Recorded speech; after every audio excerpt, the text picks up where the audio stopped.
What's up, y'all? What I didn't know is what I didn't know. And what I realized I did not know was going to be the struggles of growing my YouTube channel.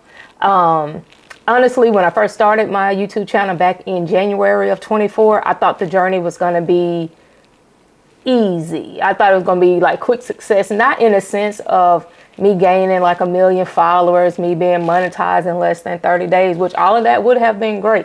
But honestly, I thought that with the launch of the videos, that I thought the growth of it would have been consistent. I thought the growth would have been on a regular basis. I thought I was going to gain those followers. I thought I was going to eventually gain those viewing hours that we all want in order to become monetized. And I realized 9 months in, I do have over 500 followers, but I have nowhere near the viewing hours. And I realized that this has been a little bit more difficult than I thought it was going to be.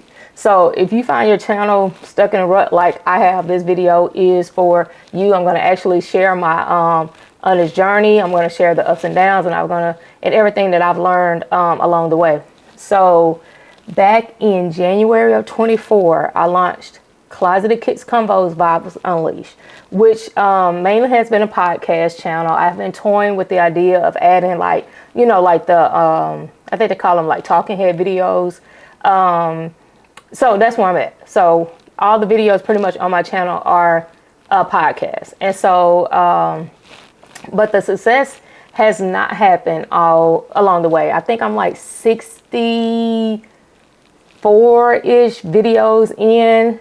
I have 579 followers, but I have less than 200 viewing hours. So I realized that I'm not gaining like the thing. So the retention hours. So what I've realized is I have to set those realistic expectations, or realize that the channel, everything does not happen overnight. Everything takes time. Everything takes effort. Everything takes patience. And I realized that it is okay to face those challenges along the way. I do have some like bullet notes just so I'm not like all over the place. So I did make like this little thing. So during my like experience with YouTube, I realized that everything don't have to be perfect. And I think that's what I wanted from the very beginning. I wanted the perfect equipment. I wanted the perfect space. I wanted the perfect everything. And I think Sean Kennel kind of like on Think Media, all he like just hit record. And at the end of the day, really that's all we have to do. I think I was stuck in the space where it was like you have to pick a niche. And I don't have a niche, or at least not right now. And because I didn't want to be stuck. I didn't want to like start doing like tech style videos, and then I feel like that's the only thing I was able to do. I didn't want to do like cooking videos, and then I felt like that's the only thing that I was able to do. I honestly just wanted to like just talk about the trending topics. I wanted to discuss how I felt about certain things, but I didn't want to be stuck or committed to like a specific space. And every time I would like Google or look up videos on how to start a YouTube channel, doing this, everything always went back to pick a niche, pick a niche, pick a niche. And I want to say that made me stagnant for a while, because I didn't feel like I had a specific niche.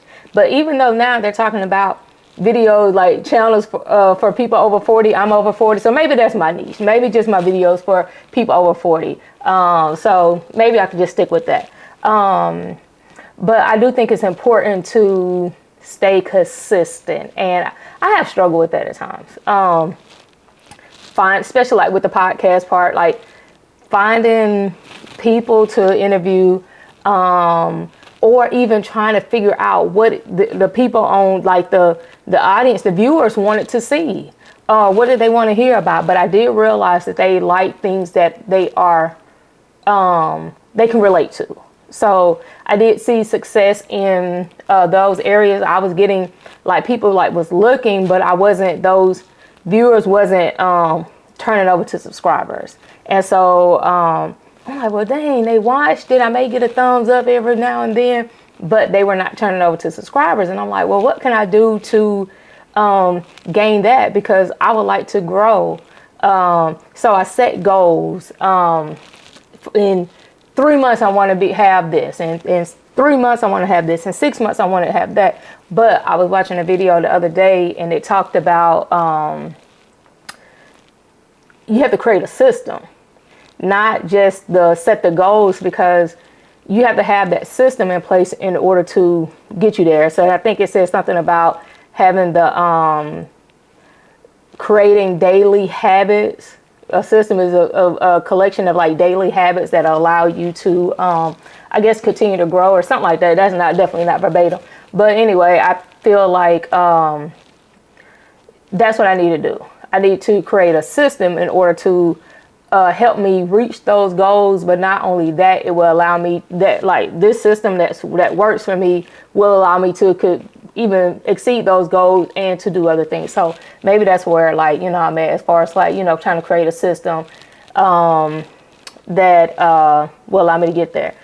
But let's see, my initial motivation for starting my channel, it wasn't really like a passion, wasn't a hobby or anything. I think it was just me chopping it up with some friends. Like, we would just get on FaceTime, on Facebook and go live. We would have like good reaction and good engagement from that. So I felt like maybe that success would carry over to YouTube, and it has not. But I say that I'm going to stay committed to the journey, committed to the process, because this is something that I would like to do. My first few videos, I do believe, were successful in the sense of, hey, I got them on there, right? I got them on the channel. I did get people to tune in. I did make the videos happen, right? So that I can look at that as being like successful, because some people it's like they start a channel and they never hit record. So I got that part done, and I have, in a sense, become more comfortable in speaking to a camera, in front of a camera, because that was kind of difficult for me too. So I think that was fun, and it has been fun. The creation, the just talking to people, getting to know them in a different sense, because once you get in front of a camera, I do realize that things can be different as far as, like, you know, conversation go. Some things that people want to talk about versus things people don't want to talk about. So I found like it was clear, or like I had to make it clear, like, you know, setting the boundaries in the very beginning to make sure like we was all on the same page. Some people are like an open book, and then some people only wants to reveal like certain chapters. So that's the part of the podcast side that I had to understand, like, everybody's not going to want to talk about everything. So make sure you get that clear, defined set of boundaries, and make sure you stay within it. So that did allow me to say, you know what, I want to do something aside from just the podcast. I want to do just like my own single video, just talking about whatever it is I felt like talking about that day. Challenges faced. Struggling with subscribers. I've struggled in that sense. Like I said, I do have 578. I think yesterday was 579. Today is 578. So they come and they go.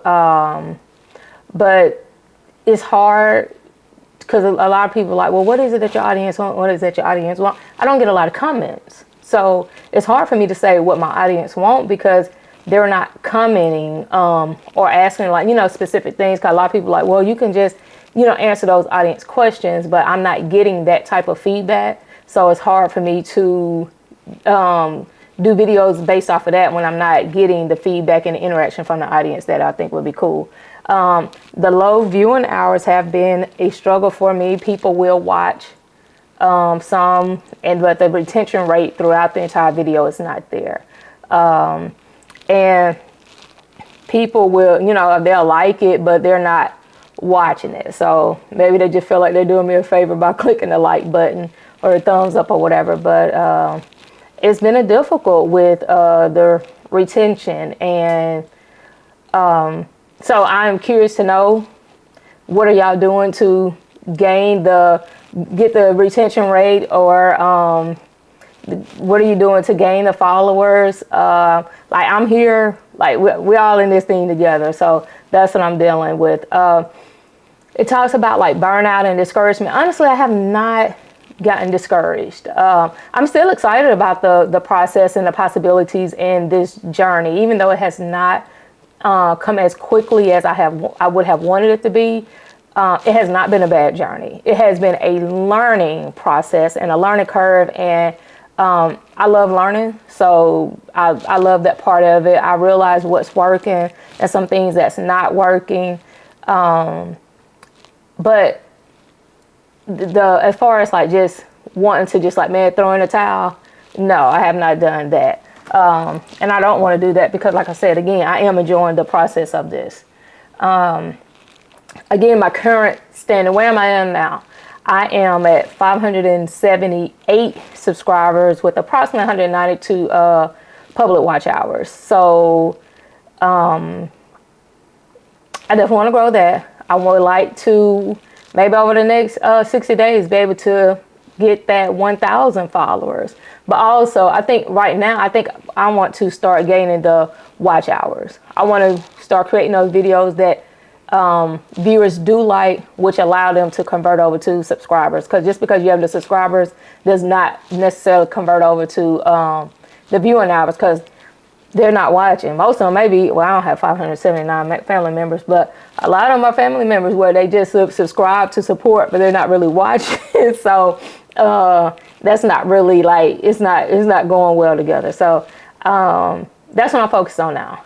I did watch some videos where it say like create content banks. So I do have a notebook and I write down topics all the time. So and I've committed to dropping at least one video a week. I would like to do 2, but I do work a full-time job, so sometimes I do find it more difficult. But I have to start somewhere, and if I want to see it grow, I have to put forth that energy and effort to allow it to grow. So that's really where I'm at as far as like my plans and my future goals. Of course, the future is to be monetized. I think we all want to be monetized, but I want to start creating the content that the viewers want, and the content that the viewers, they're enjoying. So tips for new creators: don't give up. Don't give up. I know it can be easy to give up, especially when you're like me, 9 months in and not really seeing your channel grow. It is easy to give up, but I think at the end of the day, I feel like it'll be worth it in the end if we just decide to commit to. You have to be able to commit like specific time to it, just like we commit time to jobs, different things like that. You have to kind of look at this as kind of like a job too, but actually that job that you enjoy going to. So it would be cool. I just try to, even if I'm at work and I think of something, I just write it down. So I can add that to my content bank. And so whenever I can get to it, I'm going to get to it. Tools, resources, tutorials that I've used. Well, I'm on YouTube all the time, Googling YouTube channels, creating content creation, niches, which I think I've just decided like whatever my niche is just gonna be my niche, because that I gave that way too much time and still didn't come out with anything. But I can say I started off using StreamYard, which StreamYard was actually like really cool, but I did just sign up for Riverside. I do like some of the things that they have made available. I have not recorded anything with Riverside yet, but I am looking forward to it. I do use vidIQ, which I think has been successful. I did see growth with vidIQ when I was consistent. So I did go a little while without posting. And so I don't feel like any resource can help me if I'm not using the resource adequately, or if I'm not using it in the sense of I'm not doing the work from my end. So like the Bible said, faith without works is dead. So I can't just have this app or this resource vidIQ and then never use it or never upload for it can give me ideas and different things like that. I use Opus. I think it's Opus Clips. I think that's probably one of my favorite resources. Turn a long form into the short form content, which is great. I did subscribe to Adobe Premiere. I have paid for it.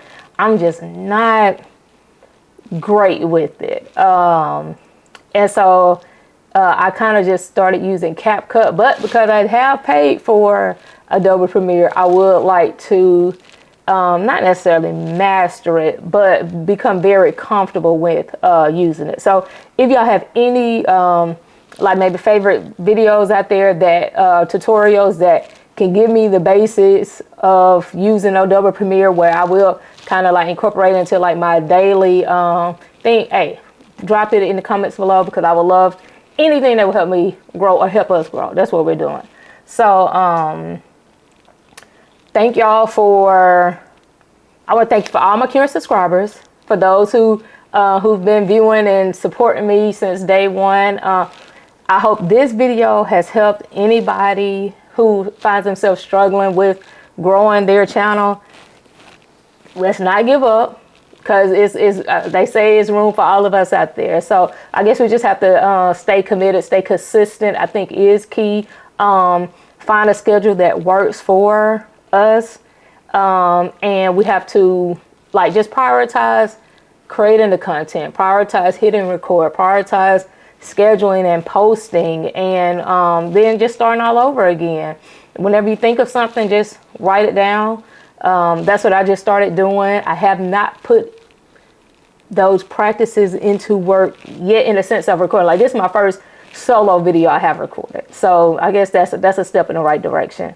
So I do wish everybody who find themselves struggling with grow, I wish you all the success. If you drop your comment or drop your page in the comments, I will subscribe, and I will, and if it's something that I like, I will watch it. So make sure, if you haven't and you enjoyed this video, make sure you like, subscribe, comment, any suggestions. Oh, let me go back. What I did have to realize, one of the difficulties I had to realize was comments. I had to realize that every comment was not warranted a comment from me, because everything wasn't was favorable, and some, I had to realize I'm not gonna like what everybody has to say, and so it's okay to just heart it, like it, and keep it moving. Because I found myself wanting to comment, and then we're like, man, delete that out. So I did do that. But anyway, again, thank you for watching my video, and if you did enjoy it, like, comment, subscribe, check out my other videos from like my podcast, and comment, let me know your thoughts on them and what you feel like I can do better at. But I am looking forward to continue to do the podcast, and also doing my separate videos. And I just started creating my own personal YouTube studio. I'll record it. I just painted the room like a really dark gray. It's pretty though. So I'm looking forward to creating that, building that out, and going from there. But again, I know I've tried to stop in this video 3 different times. But again, thank you for everything. And until next time, y'all be easy.